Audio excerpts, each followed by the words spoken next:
All right, guys, let's try to show you how to use the Google Meet. Now, I've never done this where I've tried to do it on two different screens at the same time. So let's see how this is going to work out. All right. Should be saying, okay, it's saying that I'm sharing with you now. I'm on Google, google.com. You should be pretty familiar with this. Go up and make sure that you're logged into your school account. I'm at gettings.texed.net. Otherwise, it will not be enabled to go into Google Meet. Go up here to the waffle and look at the Google Apps. My Meet icon happens to be on my first page because I'm using it quite a bit, but yours may be even in the second page or the third page. So what you're looking for is Google Meet right here, and I want you to click on that. When you go in, it's going to say just a screen like this. The screen does change, I think, most days. And it will say join or start a meeting. When you click that, I'm going to have given you in Google Classroom a link for you to click on or tell you to type in a specific word. So for example, I am going to join my test classroom. So I often use different words myself well, I'm going to use a different word today, I think. So I will use certain ones, like I have a help one, so that if we're working together, I'll just tell you to type in help and it will help you to join in with the classroom. And I use certain ones when I'm actually recording. So let's just go ahead and do, if we're going to, let's say we're going to do just block 1 for a day. So I will just type in block 1, and that's what I'm going to call it. It's going to show me my camera, and it's going to ask me to join now or present. Me, right now, I'm going to join right here.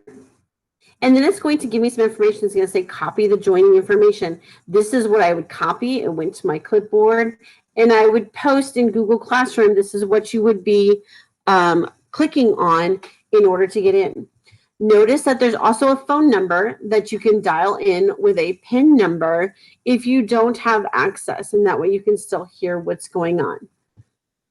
You can also add people individually. If I was to click this, and let's just say somebody from my block 1 classroom, I could say, well, there, Monte jumped up first. As soon as I click 2-7, there's Raina and Hunter and Hoyt. So I could invite any of those people, or I could also call them. Okay, I'm not going to do that right now. I just want you to see the screen for what it is. I'm actually on a split screen right now, so my camera is over here, and the screen that I'm looking at is right here. So that's why I'm not looking at you. You're going to notice up here in the corner, it's going to show us who's in the room, and so it would list everybody's name, as well as there is a chat function. And down here, you would click on this button here. You send a chat. Everybody in the room can see the chat, okay? So following school policy is very, very important when we're doing these kind of things, and you'll hear me say it over and over again.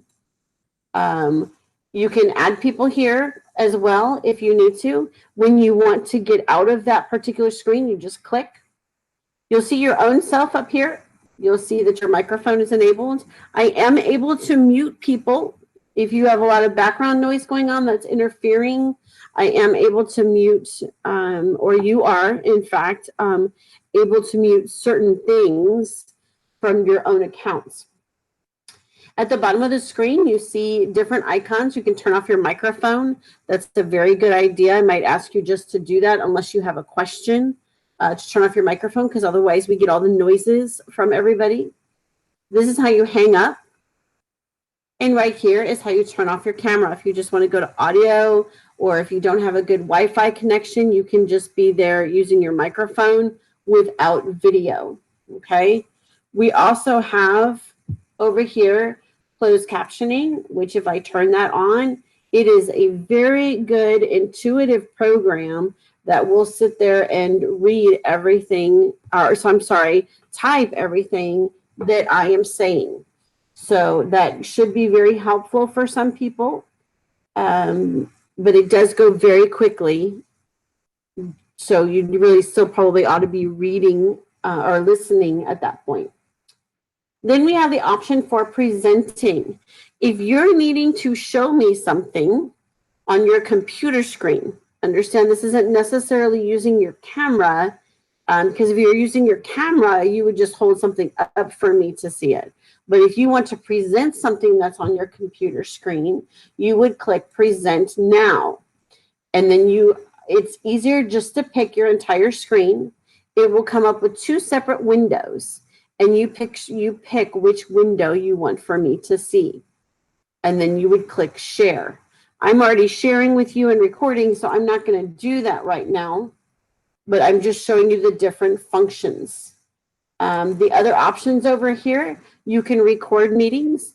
Understand that it is unlawful to record a meeting without disclosing that it is being recorded. You must let all people know in that room that you are recording, okay?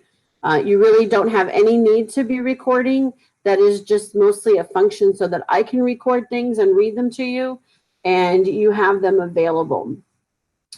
You can change your layout. This is really about preferences. I would recommend playing with that on your own.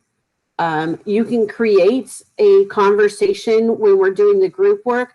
Let's just say if I have Monte and Hoyt working together in a group, and they might say that their name for their room is Monte Hoyt.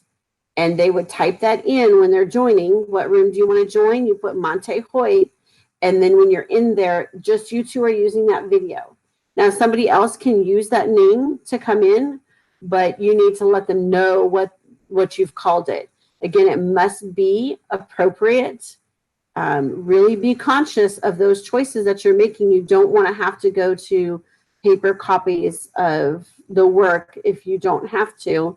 I think you'll certainly enjoy using the internet much more.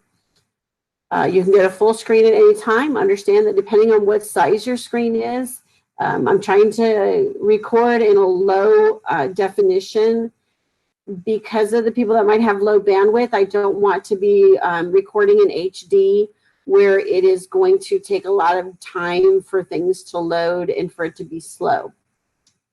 You can switch cameras. If you have a separate camera that you need to use, that of course would come from your family on what camera to use. But understand that if you're using more than one microphone, that could cause feedback. I don't recommend it. Make sure that the other microphone is turned off. In closed captioning, we can do at the bottom of the screen, or we can do right here. In the settings, you really shouldn't need to do anything in the settings, but it does have to do with checking your speakers and your microphone and going to the video tab if you need to on how you're going to record. I highly recommend that you are only recording in standard definition and how you're receiving. If you have the need for just audio, then you can select that there. Okay, so besides that, you can dial in with the phone, report a problem, and help. Not many of you probably will need any of that. Over here on the left side of the screen, there's a pull-up menu that you can also, again, see this joining information. You can copy it and paste it into an email. You can reply in a comment section if you're collaborating in the classroom with another student and you want to send them your information. And just be aware that over here, you will be able to see all of the people that are in that room. It is not considered to be private, but if it's not your project that you're working on and the people that you're with, you shouldn't be in somebody else's room at that point, okay? I will go into other rooms to make sure that things are being done properly and appropriately. So just understand that there isn't any privacy in these rooms. You are still able to be monitored in these rooms, okay? So again, if you need to send anything, you can send Google Calendar events. I really don't think many of you will probably be doing that, but you can set up meetings using Google Calendar where you send that to another individual. Most of the time, if I'm using the Meet and I want to meet with you one-on-one, let's say to work on an assignment that you might have struggled with, I will usually call a parent's cell phone to make sure that we can do that. I do not record the help time because there's really no reason to. The main reason that I'm using record functions is for it to be available to you without any interruptions. So that's really kind of a quick look at Google Meet for our purposes. I'm also going to include a YouTube video of a tutorial for Google. It says a lot of the same things. You might just like watching what they're doing as well. You really only need to watch one or the other for the videos. Okay, guys, thanks so much for hanging in there.